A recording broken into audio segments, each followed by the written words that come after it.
नमस्कार, आगाज टाइम्स देख रहे हैं आप। मैं हूं आपके साथ पलक शर्मा। खबर लखनऊ से है, जहां आपको बता दें कि उत्तर प्रदेश में अखिल भारतीय क्षत्रिय महासभा द्वारा यूपी प्रेस क्लब लखनऊ में आगामी क्षत्रिय समागम 2026 अयोध्या चलो अभियान को लेकर प्रेस वार्ता आयोजित की गई। संगठन के पदाधिकारियों ने बताया कि 23 अगस्त 2026 को अयोध्या स्थित हनुमंत कथा मंडप हनुमानगढ़ी में विशाल क्षत्रिय समागम का आयोजन हुआ। समागम का उद्देश्य क्षत्रिय समाज की एकता, शिशु व्यवस्थाओं के उत्थान, सामाजिक सम्मान एवं राजनीतिक भागीदारी को सशक्त बनाना है। कार्यक्रम में देश भर से समाज के प्रतिनिधि, युवा, महिलाएं एवं बुद्धिजीवी शामिल होंगे और साथ ही प्रदेश अध्यक्ष युवा प्रकोष्ठ श्री रविंद्र सिंह चौहान सहित अन्य पदाधिकारियों ने समाज के लोगों से अधिक संख्या में अयोध्या पहुंचकर कार्यक्रम को सफल बनाने की अपील की है। एक स्वर एक संकल्प के संदेश के साथ सभी से कार्यक्रम में सहभागिता सुनिश्चित करने का आह्वान किया गया।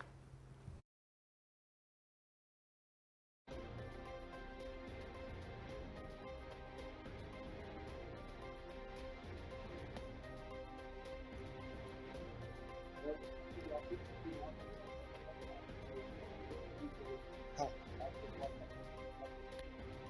देखिए आगामी 23 अगस्त 2026 को हम पूरे राज्य भर से, सभी राज्यों से और देश भर के क्षत्रिय समाज के बंधुओं को हम क्षत्रिय समाज के सभी बंधुओं को हम आमंत्रित करते हैं। 23 अगस्त 2026 में हम लोग 2 बजे क्षत्रिय समागम का आयोजन कर रहे हैं। अखिल भारतीय क्षत्रिय महासभा देश के सभी समाज के जितने भी लोग हैं, सबका आमंत्रित कर रही है कि क्षत्रिय समाज वहाँ इकट्ठा होगा और कुछ बिंदु हैं जिस पे चर्चा करेगा और हमारी शक्ति और एकता का प्रदर्शन करेगा। देखिए, अब बात करते हैं कि भाई क्षत्रिय समागम करने की आवश्यकता क्या है। क्षत्रिय समागम करने की आवश्यकता हमें इसलिए पड़ गई, जब राम मंदिर ट्रस्ट बना तो क्षत्रिय समाज की प्रतिनिधित्व या उसकी भागीदारी की उपेक्षा कर दी गई।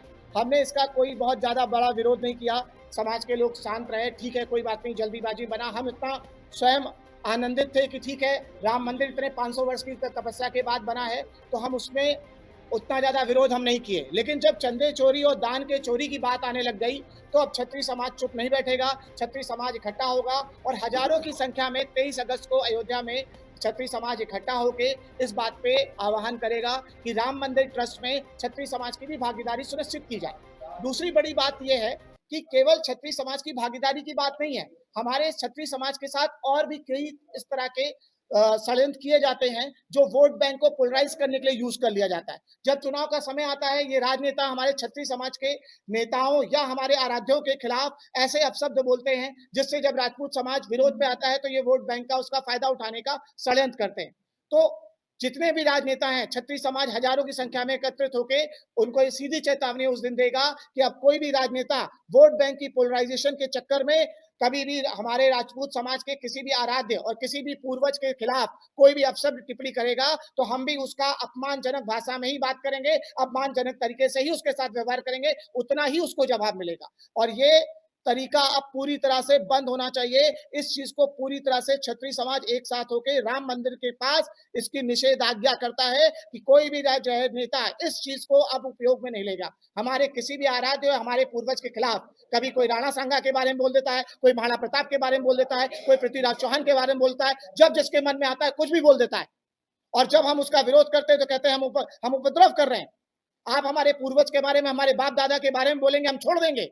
एकदम जो भी राजनेता हमेशा के लिए तैयार रहे। अब जो है कोई भी राजपूत युवक यदि आपको जूता खींच के मार दे, तो उस समय को याद करिएगा कि आपने वोट की राजनीति में हमारे पूर्वजों के अपमान के लिए भाषा का उपयोग किया था। तो इन सभी बातों पे हमारा क्षत्रिय समाज वहां इकट्ठा होगा और एक विशेष प्रण और करेगा, जो हमारा सबसे बड़ा उद्देश्य है कि हम हमारे देश के जितने भी राज्य हैं उसमें हम उन लोगों को जरूर बुलाएंगे जो क्षत्रिय समाज के सपोर्ट के लिए आगे आए हैं या कभी उन मुद्दों पे उन्होंने आगे बढ़ के बोला है, तो वो हमारे अतिथि हो। आज हमने अभी अतिथि फाइनल नहीं किए, जो सर्वविदित हैं वो तो अतिथि रहेंगे, लेकिन हम राज्य से उन लोगों को भी जोड़ेंगे जिन्होंने समाज के लिए कभी बोला है। जब बड़े बड़े राजा महाराजा चुप रहे, तो एक समान इंसान ने भी यदि हमारे समाज के लिए आगे बढ़ के बोला है, या जिस राजनेता ने हमारे लिए बोला है, वो हमारे उस कार्यक्रम में अतिथि रहेगा। और उन सभी को हम वहां मंच देंगे और वहां से क्षत्रिय समाज इकट्ठा होकर ये प्रण लेगा कि जो भी व्यक्ति, जो भी पार्टी, जो भी हमारे क्षत्रिय समाज के हित के लिए बोल रही होगी, जो पार्टी हमारे हित का प्रतिनिधित्व कर रही होगी, या जो राजनेता जो है हमारे हमारे हित का प्रतिनिधित्व करेगा, तो हम क्षत्रिय समाज के लोग वहां पर इकट्ठा होकर प्रण करेंगे कि हम हमेशा उसका तन मन धन से साथ देंगे।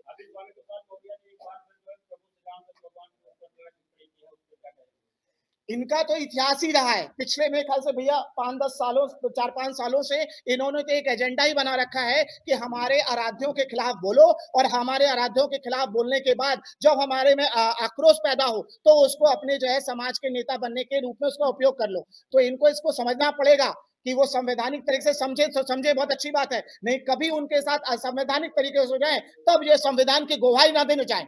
यदि इनको ये बात संविधान में क्या नहीं सिखाई गई है कि किसी की भावनाओं को ठेस पहुंचाने वाले शब्द नहीं बोलने चाहिए, और अब यदि ठेस पहुंचाने वाली बातों को बोल रहे हैं तो यदि जूते पड़े तो उस बात को ध्यान रहे कि क्षत्रिय समाज ने कई बार उनको चेतावनी दी थी कि जूते पड़ सकते हैं, पड़ सकते हैं, पड़ सकते हैं और पड़ेंगे। अगर कोई सोलर समाज का किसी विषय को लेकर के बोलते हैं तो तुरंत मुकदमा पंजीकृत कर दिया जाता है, और अगर ये लोग बोलते हैं तो इस पे कार्रवाई इतना देर में क्यों होती है, और कार्रवाई होती भी करती है। और यही तो सबसे बड़ी विडंबना है कि सवर्ण समाज को दरकिनार किया गया।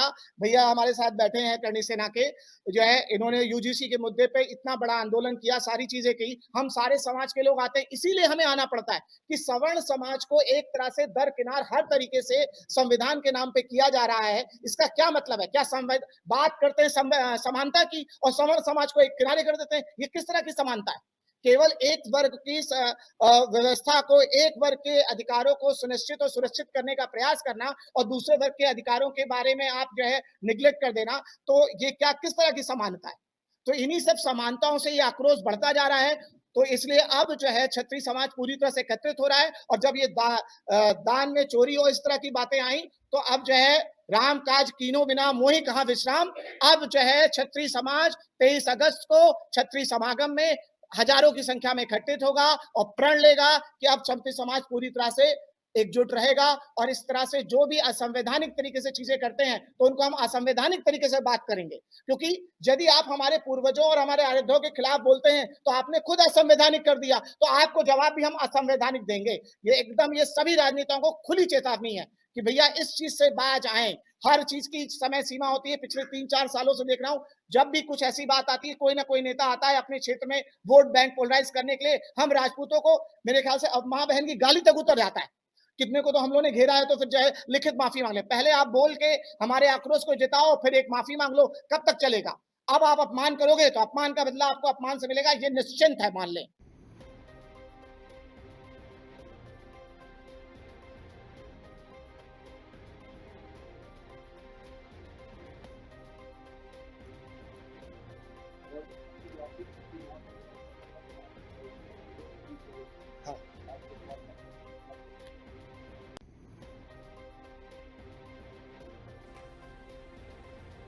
इस खबर में आज के लिए बस इतना ही। ऐसी खबरों से लगातार जुड़े रहने के लिए बने रहें हमारे साथ और देखते रहें आगाज टाइम्स।